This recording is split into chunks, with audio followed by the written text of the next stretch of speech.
You were my Valentine. Would have been a very boring trip, honestly, if you weren't on there. No matter what you go through it to grow through it.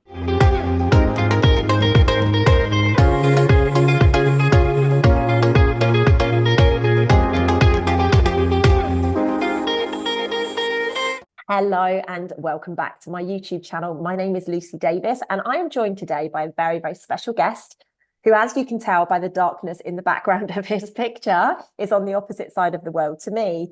So I met Matt back in February. It was it February. was Valentine's Day, wasn't it? You were my Valentine for Yeah, the yeah, day. yeah, it was. It was 14th. Yeah, yeah. I just remembered that guy come up to us and said, "Do you guys want a photo together?" So I was, as you guys know, I was over in New Zealand at the start of February doing some energy work. And on Valentine's Day, I'd been blocked from hiring a car. I'd been blocked from doing all these different things. And it was only Valentine's Day that I got pushed into going over to Mount Cook, which was over the other side of New Zealand to where I was at the time. And I was kind of a bit unhappy about it, having a little bit of a hissy fit because my car had been cancelled and things like that. And in the morning, I was like, okay, clearly I've been trying to be blocked from doing what I need to do. So send me some protection if that's okay. I'd really appreciate some protection for the day. I got picked up in this van and then they said, right, we're just going to pick up one more person. And then Matt arrived. So Matt was my Uh, little protection for the day. And what made me laugh is after a little while we got talking, didn't we? And you told me that you'd been a professional boxer, which made me laugh because I was like, thank you for the protection. But actually what happened that day is we had a right crack, didn't we? oh yeah, it's great. Just went the whole thing. It was the pies, the hiking. Would have been a very boring trip, honestly, if you weren't on there. Well, I feel the same. And it was Yeah, it was almost like we awkwardly got sat next to each other, didn't we? And then all of a sudden we were just like, actually, we actually get on really well. And I don't think we stopped talking the whole day, did we? well, I'm not awkward, but we can agree on that. You might have been a little bit awkward. I'm extroverted as crap. I'm a pretty good Yeah, guy, so well, I was just like, okay, this is an interesting dynamic because there was the guy at the front who didn't want to speak to anyone, did he? Until it came to taking photos of my tush. yes, I was yeah. Then he was there. He was there like a bat out of hell. And then we obviously had that other couple with us, didn't we? And it was just a wild journey, wasn't it? The synchronicities. Obviously, I'm an ex professional Muay Thai fighter. You're an ex professional boxer. But also, there's so many different things, and a lot of what I loved. And I'm going to get you to just give a bit of background on who you are and where you've come from and whereabouts you are in Australia and stuff like that, so people can connect with you. But the thing that blew me away that day was the amount of synchronicities that we had, the fact that we both constantly travel, the fact that you've got something which we're going to speak about a little bit later called Level Up, and my radio show is called Level Up with Lucy. And there were just all of these different things that were unfolding during that day, and our desire for the sunshine and explorations and, just doing cool things. So tell us a little bit about you, Matt, so that the girls get to know who you are. Oh, so the girls get to know. Okay. Well, the Oh, boys won't be interested, will they? Let's be real.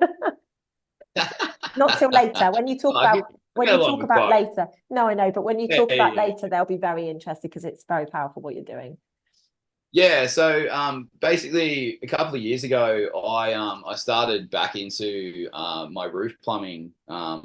That was my trade when I left school, and in doing so, I used to work in gyms a lot. I was a personal trainer. I was a club manager, whatever.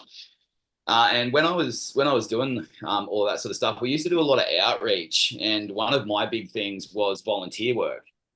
So I used to go down to, local organizations, and I used to be able to, ask them if they need a hand with things. And one of the big things that I did was I started helping on a Monday night feeding the homeless down in Maroochydore on the sunny coast. And I did this for probably, I think it would have been about 6, 7 months.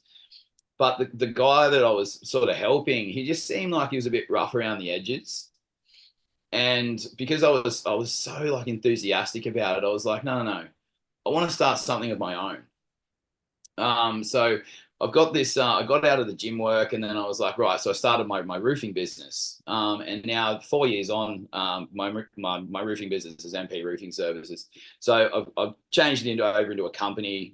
We've been doing this now for like 4 or 5 years, But because we do quite well in the insurance sector, so there is, a lot of profit margins and stuff with what we do.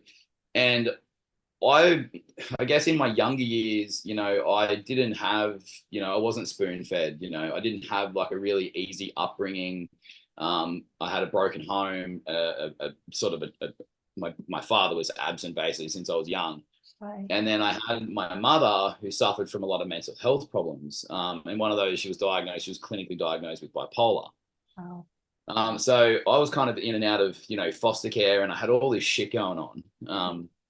And I always thought, one day I'm going to be in a position where, I'm going to be able to help people that are in the same spot that I am. And when I am, I'm going to do it. So with the company and everything doing so well, and I had a really supportive partner at the time as well, so she was really motivating for me. So we came up with this idea. It's like, right, so I love the volunteer work, but I want to do it correctly. I want to make sure that everything's aligned, that everything's reported, that everything's above board, because obviously the person I was working with, I had a lot of, questions about, the authenticity and everything that he was doing. Right. So I decided to step away from all of that and started my own charity. Not as easy as I thought it was going to be. There is a lot of hoops to jump through. There's a lot of red tape. There's a lot of paperwork, So it ended up being me, my older brother, and my best mate, because you have to have 3 directors to start a registered limited company for a registered charity here in Australia through the ACNC. And they had the same sort of idea as me, the same vision. And because we're so busy, basically it was just like, I'm doing the work. They want to be a part of it, but they're so, incapacitated with their families and their own businesses and all that sort of stuff. Whereas I didn't have that full-time, dependent care and all that sort of stuff because my daughter lives with her mum. Yeah. So I'm running a roofing company. I was doing all this volunteer work. It's like, I'm doing it anyway. So it's like, why not just start my own, get a bunch of volunteers to help me, find people that are just like me. So I did. And then 3 years later, this thing's just blown up. Like, and we kicked off like at the start of COVID. And the biggest thing, like all of the other charities and organizations and stuff, because of, you would have seen it on the news, like Australia, we got absolutely hammered. We got locked down with everything. But being a registered charity, we're an essential service. So I did my research, I did my homework. I'm not breaking any laws by operating down at the park and cooking food for people. As long as when the police turned up, which I couldn't even tell you how many times I've had the police turn up trying to arrest me in the park because we looked like a bunch of friends having a party, what? Like on a Saturday morning, having bacon and eggs, and we got like 40, 50 people there, but we had all the social distancing, we had all the stuff in place. So I'm following all these rules and regulations and stuff, and it ended up turning out the police actually used to come down to get coffee. So we literally turned this thing on its head. Wow. And because we had like local businesses and stuff, we had food trucks, we had, all these businesses donating products. We had a couple of bakeries on board, Baker's Delight. We had another bakery down in Cotton Street. So she'd supply us with all their breads and stuff. Baker's Delight used to supply us with all of their, leftover, all of their sweets, their croissants and all that sort of stuff. So we've turned it, it's like a continental breakfast that you would get at like a Novotel or something. Milk and Beans, Michael Foster. He's one of my biggest sponsors. He's like the guy that basically kickstarted that whole thing for me. And he used to provide us with all our bacon and eggs, our hash browns and all that sort of stuff. And then I had a food truck that came along. And basically what she did, she's come down and she's provided free coffees and teas and smoothies and all that sort of stuff. So that's the Cruise and Foodies. And we ended up doing like a massive fundraiser, and we got all these guys to come down. We booked out the Alex Surf Club car park down in Alexandria Headlands, and we had like 20 food trucks. We had a fire twirler. We had a live, acoustic musician down there, and it was just like I can't believe I'm doing this. Amazing. Like I've done this, and I've worked full time. And I have all these people saying, "Oh, I'd love to do that, but I just don't have the time." And it's like, no, it's not a priority. You've got the time. You're just not prioritizing your time because you'd rather be doing this or you'd rather be doing that. Yeah. And when COVID happened and all these other organizations shut down, it's like I was working 7 till 4 every single day. I'm an essential service in construction, right? So I'm literally, and the other thing that happened, the council shut down all the barbecues and stuff in the parks because obviously they didn't want to promote people going down to the park. Of course. So we've had to rig up. Like I had a barbecue that I was dragging down there on a trailer. And I'm like, this is just not practical. This is not practical. This thing's massive. It's got like the sink on the end and it's got the big double burner and it's got all this shit going on. I'm like, why did I think this was a good idea?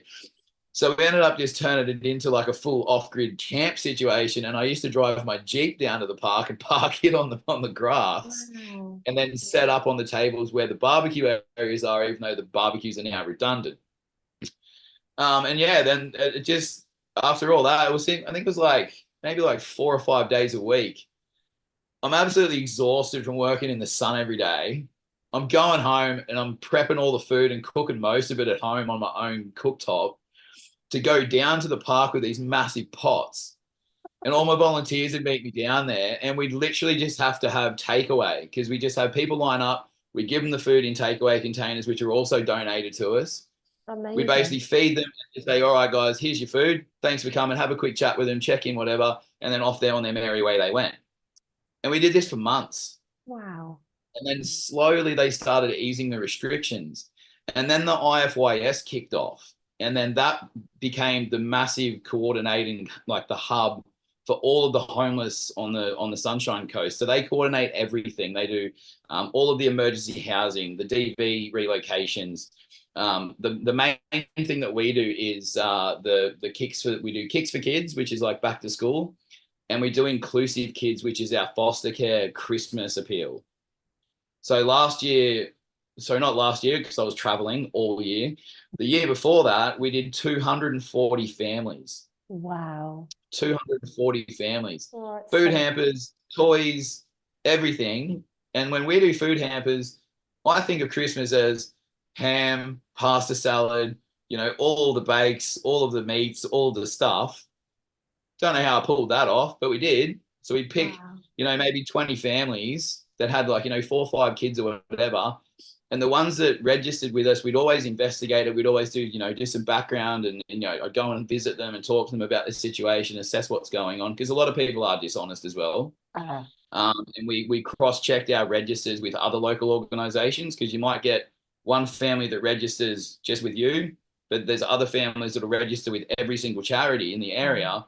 So on Christmas time, they might have 10 different people rocking up to their door, which wow. is yeah, it's very unfortunate, but these are the things you learn along the way. It's a And now shame. for me, It's a shame that that kind of behavior happens though, Matt, isn't it? Especially when good stuff is happening, like you'd believe that everybody would be honest, but I guess not everybody mirrors yeah, like but this the is this is the thing, but this also comes back to mental health as well. These people have been deprived or whatever, but it comes back to addiction. It comes back to drug addiction, alcoholism, absolutely. broken homes, childhood traumas, all of that sort of stuff, abandonment, neglect, abuse, and they don't know any better. No. So it's like, where do you draw the line? Mm. And I've personally delivered a Christmas hamper to a house that was meant to have 2 little kids there, a woman and her partner, and I was met by a guy who must have literally just put down a crack pipe, and he's come outside, and I was blown away with what I was seeing. I was like, I couldn't even get a word out of it. I couldn't understand a word he was saying. And all I'm thinking in my head is just like, mate, you're so cooked, but all I'm thinking about is the kids. And it's like, I've got this hamper and all this food. Oh, mate's pretty cracked out. He's probably not going to be eating until next Christmas. But it's like the kids shouldn't have to go without I just agree. because the parents are struggling with addiction. Yeah. So you've got to make these really tough decisions sometimes. And for me, it's like biting my pride a little bit because it's like I don't support that kind of stuff. I've Mm. lost a lot of friends to drugs, and I'd never ever touch anything like that myself. Mm. So for me to see that, knowing that there's 2 little kids, you know, they're going to miss out if I decide to turn around and go, hey, no, you know what? You're an asshole and you've lied to us. And it's like, well, technically, you're not an asshole. You're struggling with an addiction, Exactly. and that I don't know the background of why that happened. So it's like, you know what? I'm going to leave this here anyway. I'm going to do the right thing because my biggest thing is for those kids. Yeah. You know, and we've been confronted by that stuff many times. I've delivered to a single mum with 5 kids asleep in a Commodore, living in a Commodore. Oh, shame. Just unbelievable. Because the homeless Shame. crisis was just before the IFYS kicked off. Honestly, it was the best thing for the Sunshine Coast to happen. They set up the homeless hub, which is down near the sports center because we had all the athletes and stuff staying there. They converted that into basically to short stay accommodation. And then because all the hotels and stuff, tourism and everything shut down, so hotels started opening up to allow people to stay there. Wow. So we started getting people off the streets, and that was good for us because we could redivert our resources instead of us being down at the park every week, providing meals and stuff. We could start rediverting our resources and our volunteers to other things and other programs. Yeah. So we now essentially we still do the homeless support when needed. We still get phone calls and stuff, and we still are linked with other different organizations. But the big thing for me now is men's mental health. Yeah. You know, and especially men that are suffering from family and domestic violence. There's a lot of talk about females, and I Yeah. understand No. that there are a lot of women that have escaped. We've dealt with a lot of that ourselves, but there's a lot of men that suffer from that too, whether they're restricted from seeing their children. They're kicked out of their home. They're spoken badly about on and have malicious rumors and stuff spread about them on social media and all that sort of thing. Yeah. That's the kind of thing that we're sort of stepping into now because I've been through all that myself. Wow. So you didn't see me in budgie smugglers. I don't think. I I've don't seen the think you were. pictures. I remember you saying to me, if only I'd had my budgie smugglers on today, you could have taken photos of me on the rock and on this and on that. And I was like, oh my Yeah, God, yeah. would have changed the So day. two companies like budgie smugglers great because I travel the world and I go to all these places and I do all these stupid things and I do it in a pair of budgies, in a pair of dick togs, and I'm covered in tattoos. I look like a wanker, whatever. But that's what makes it great, because I'm so extroverted and I'm so much fun. It's like I can talk about, my own mental health and my struggles, but, I've gone through all of that shit, but it's made me the person that I am today. And basically, the message that I'm trying to spread by doing these things, it's like no matter what you go through it to grow through it. You can make a decision. You can suffer and you can let it beat you down, or you can. There's two ways to look at life. Everything is fucked, or everything is fucked. Yeah, right. I look at it like I'm excited. It's just like I always find a positive in every negative. So me doing the things that I do, like bungee jumping, skydiving, and all that sort of stuff. Like unfortunately, I did not get to do it in the bungee in my budgies. Bloody kids, bloody families and bloody kids. But I'll go back and I will do that. I I've don't set that in question it. my mind. I don't question it at all. It's in my mind, and I'm gonna do that. I did an ice plunge in Sweden in Sandviken, and it was like -20 or something. And I just drank a beer with a bright pair of budgies on with bananas on them. And everyone that was standing there was pissing themselves laughing, and I'm freezing my ass off and identifying basically as a female after I went in the water. And it's like, you know what? When am I going to do this again? It's like, what? No. Fuck it, just do it. So it Yeah. did. Yeah, good for you. Um, yeah. So, I travel as much as I can, trying to catch up to you, apparently, because I've never actually met anyone that's traveled more than me. And then he Yeah. meets, Ooh, and then he meets the Wanderess, and now there's a the competition. Wanderess. And now you gave me a complex. How have I given you a complex that you need to up your game and travel more? I literally keep my passport in my ute now because if I drive past the airport and I'm feeling it, I might just go and park in the airport parking and just book a flight. Oh, see, I was good for your soul. I was good for Hey, and the your soul. pies. They were There was so a good. couple of highlights of that trip. There was the pies, there was the hike, there was the Yeah. wind. The wind blowing us, pretty much nearly blowing us off the mountain, and Yeah. the banter. Like just being able to have a conversation with someone, an intellectual conversation with someone that actually gives a shit about what's going on in the world and about other people, Yeah. and someone that listens. Like We converse, you know, you talk, I listen, I talk, you listen. It's Exactly. beautiful. It's a beautiful thing, Yeah, you know, and this is going to be a great friendship, you know. absolutely. And Like, this and this I'm is excited. yeah, this is why I really wanted to do this video with you, because as much as obviously our souls had to meet that day, like I was so grateful for you that day. Like I had such a laugh, and it could have been so different. Like I could have been like, oh, because I wanted to go on my own, and I know you had hired a car as well, or you were trying to hire a car, and that didn't Yeah, but I happen. was in the same position as you. Could Exactly. not get couldn't even get accommodation and stuff to get to Queenstown when I wanted to. Could not get a car, could not get a van, couldn't do anything. And then I was just like, well, I'm not going to sit around twiddling my thumbs. I need to book a tour or something. Yeah. And that seat was like the only available tour that was left to Exactly. go. Exactly. And I had to wait until I think it was a Thursday, right? I think it was a Yeah. Thursday. It because both of us wanted to go earlier in the week, didn't we? And we were But we just like, couldn't because it was yeah. fully booked. And it was divinity. That's the way I look at it. It's like God I or wasn't even whatever. meant to be. I wasn't even meant to be in New Zealand. I decided that Friday I'm going to New Zealand tomorrow. My housemates were just as shocked as what I was. He's like, "Oh, what are you doing tomorrow?" And it's like, "I'm actually flying to New Zealand at 5:30." And he's like, "What?" And I was like, "Yeah, I'm going to New Zealand tomorrow." And he's like, "When did you decide that?" And I was just like, "Well, about 10 minutes ago." And I already had my suitcase is always packed. It's literally sitting there half packed. We are literally the same person, but just in different countries. It's Basically, bizarre. It's freaking hilarious. the male and the female version of ourselves. Exactly. And, Beautiful. and this is why it is going to be such an amazing friendship, because not only that, and I love the banter, and I love everything that we experienced that day, like right up to the minute, like that we got back and you were like, we should have got some beers and we should have done this and we should have done that, like right The up to the roadie. bitter end. Yeah, right up to the bitter end.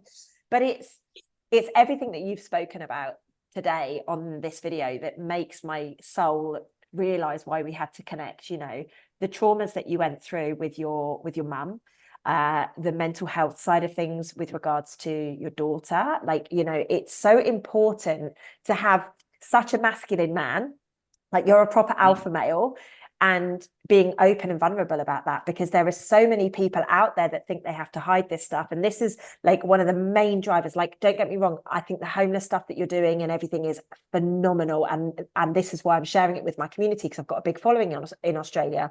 But what you are talking about with both of these different areas of your life, for me, is a game changer. And more people need to hear from men who are real men, not what a lot of the younger kids coming through now, they don't know which sex they are, and they don't know what they are or who they are or where they're going, whereas you're so certain about that, and you are such a masculine alpha male, that it's good to hear from somebody like yourself. So Yeah, but it's like it's okay to not be okay. And when I've gone through a lot of stuff, and I always used to think, oh, it's weakness, it shows weakness if you're upset or whatever. And it's like we're taught, and we're basically framed from a very young age that, this is how it's meant to be. Oh, harden up, suck it up, have a teaspoon of concrete and all that sort of shit. And that's all good for that small amount of time. But if you have childhood trauma and you have all these things, like I'm 37 now, right? There's a 7-year-old or an 8-year-old boy inside me that's constantly in my head, saying, "Oh, this is too good for you," or "You're not meant to do this." You don't deserve this. You're not lovable. You're useless. You're never going to become anything. Right? But it's like being able to just be open about it, and just say, "Hey, you know what? I'm not okay. I have got shit going on. I need to cry right now. Like I feel sad. I'm just gonna do it. yeah, Like you don't have to hide it. And the thing is, I've lost 3 really good friends over the last couple of years to suicide because of that stigma. Showing weakness is just it's so emasculating to people. But it's okay not to be okay. mm, So, when like my friends and stuff, I'm always checking in. It's like, dude, are you all right? And the people that seem to be the happiest, and I found that a lot of people, the really funny people, they're hiding behind the comedy because they're hurting so much underneath it all. yeah, You know, I used to be that guy. Wow. Now I'm funny, but I'm vulnerable at the same time. So I can be funny and still be like, yeah, I'm upset, but you know what? I'll figure it out somehow. But you gotta be able to talk about these things with people. You got your family, you got your friends, you've got a loved one, or you got your kids and whatever. Don't let them suffer because you can't be open about it. And the thing is, people don't think, they think that, the better thing for everybody in their life is for you to be gone because you're such a burden on them.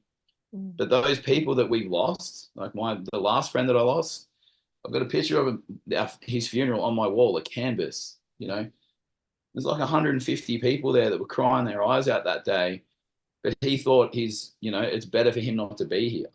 So tragic. So Matt, Absolutely. bearing Waste of that, life. yeah, I agree with you. Bearing that in mind, what advice would you give to any young men that are listening, or any guys that are listening that are kind of, because times are quite hard around the world right now, It financial is. pressures of the cost of living is going up, and the pressure on men to level up and look after us better, and, step into the masculine role and let the woman be the woman. Like, what advice would you give to some young men or even older men that are going through this transition at the moment, where maybe they're thinking, like, it's not worth me carrying on. They'll be better off without me. There'll be insurance money or whatever it might look like. Yeah. So, well, this logo speaks for itself. So it's a hand level up is a hand up, not a hand out.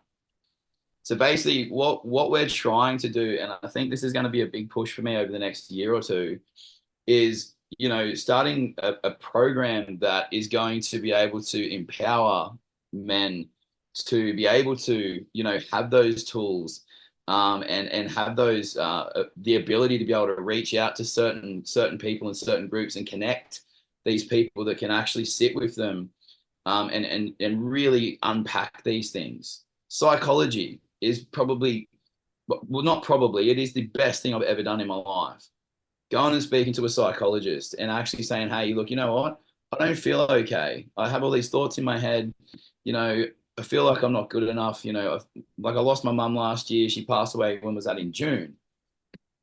And ever since she passed away, like something changed in me, because it's like now all of that trauma and stuff that was caused to me when I was younger because of her, I'm now better able to unpack all of that because she's sort of been taken out of that now.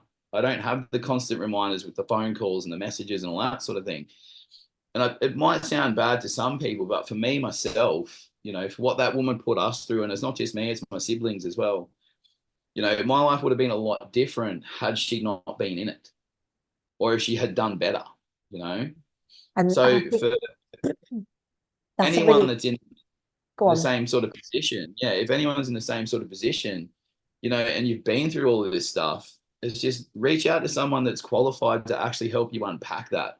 You can talk to your friends, you can talk to your family and whatever, but until you can get to those root causes, why are you feeling these things? Why are these things coming up? What's triggering you to have these responses? Schema therapy, cognitive behavior theory, assertiveness training, these are all things.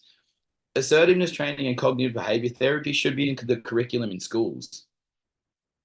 And that's something that I really want to push for. I love that. You know, Cognitive behavior therapy, being able to analyze a situation and actually step out of it and look at it from a different perspective.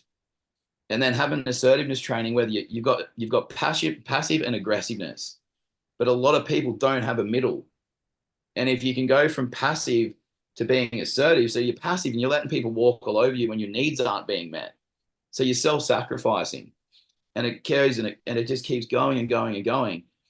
But instead of being assertive about it and saying, hey, you know what, I don't like how you're making me feel right now, you go from passive to, I hate you, I don't want to be around you, rah, rah, rah. You end your relationships, you go silent, you Run ignore away. people, all this sort of Yeah. stuff. Because you run away from it because there's no assertiveness in the middle.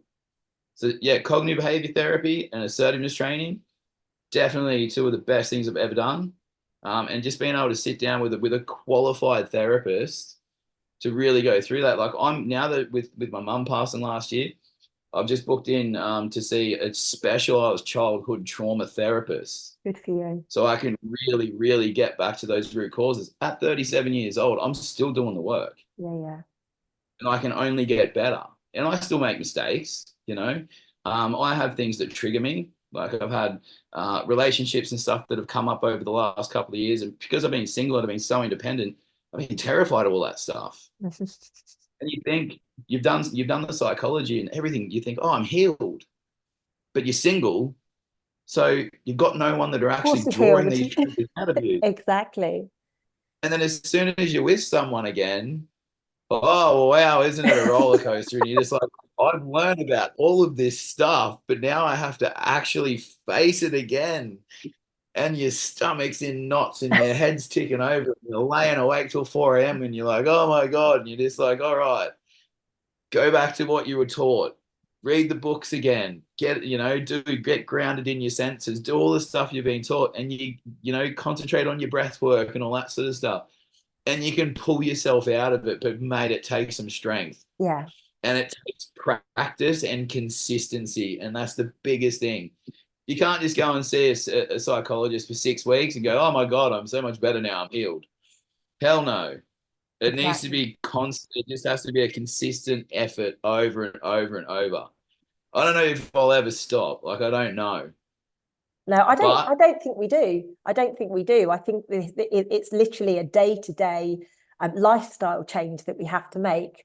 You know, doing certain things to make us feel calm and regulated.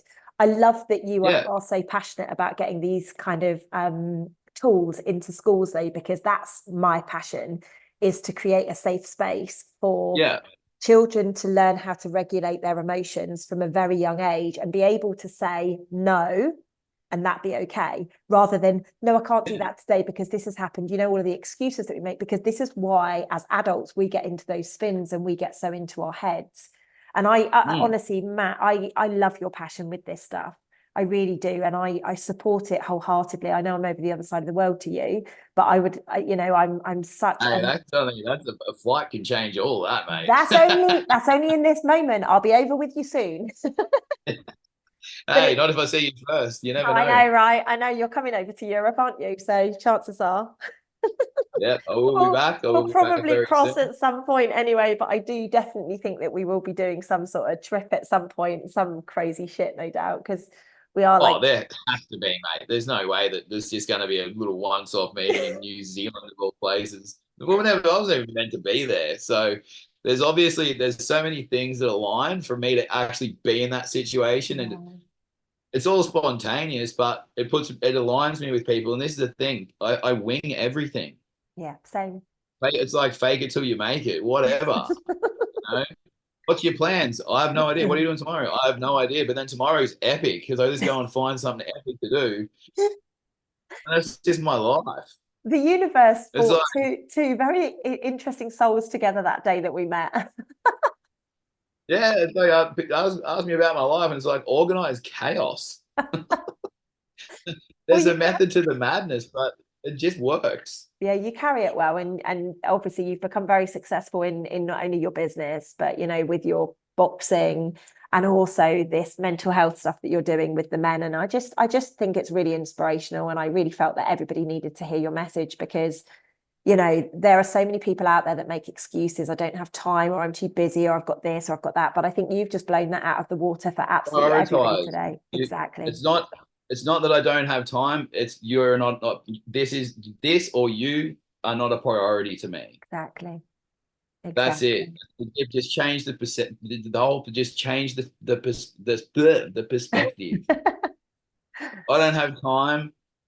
You're not a priority. Exactly.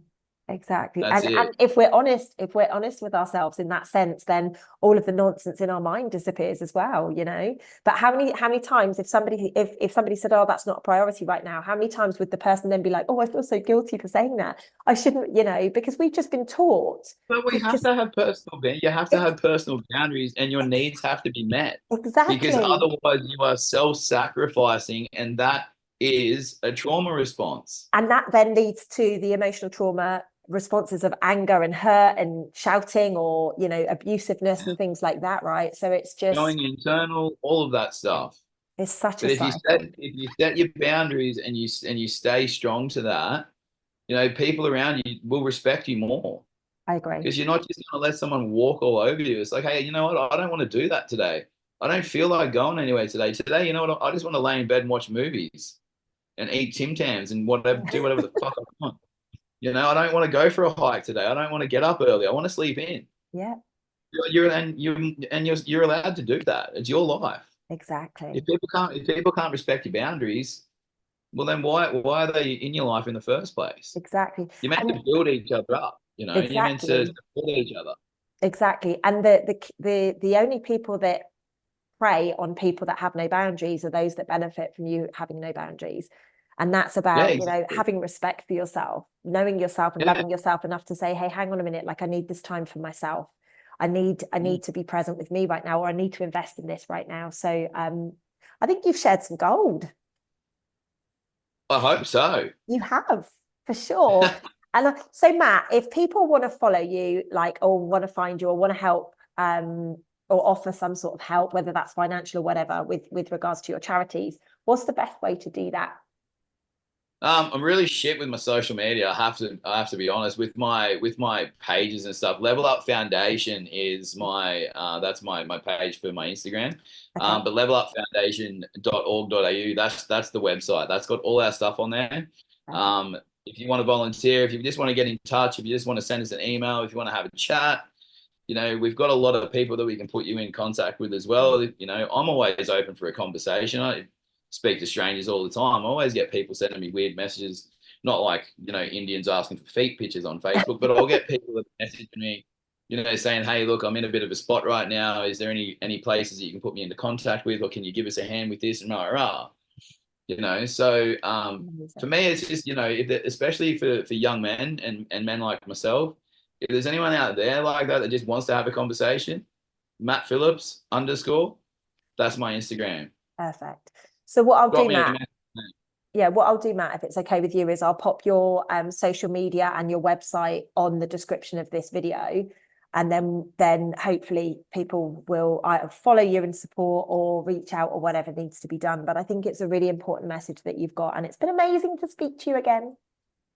Yeah, have to scroll down through my Instagram and you'll see exactly what I've just said. It's like I just live life, mate. I don't give a shit what people think, and I'm going to continue doing that. Good You for know, because you. I'm happy being myself. Yeah, And if good for people don't you. accept me for that, whatever. Yeah. Yeah, no, you're You know, right. You're right. It's absolutely right. Like, as long as you're happy, and you're not hurting anyone, which you're not, you're just having, you're having the time of your life and creating memories and stuff. Like, why not? living his best life. That's what.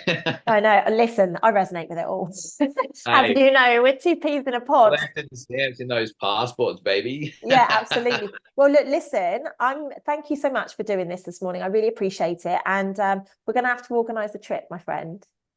Oh, definitely. Sign me up. I'm already there. Absolutely. You'll have to come to Spain, or I'll meet you somewhere around the world. I've got so much travel going on. I'll talk to you about it offline. But I have a wedding in August in France, so I won't be far away. oh, okay. Well, there you go then. I'll be back this side of the world, hopefully by that point. So We'll figure it awesome out. stuff. All right, ladies and gents, please do reach out to Matt if this video resonates with you, and comment below, and I will come back to you at some point in the next few days with some feedback Yeah, for I you. might say some stuff as well if Yeah, there's something why relevant. not? Go Yeah, for why it. not? Why not? All After right. way. Thank you so much for listening, everyone. I'll see you in the next video.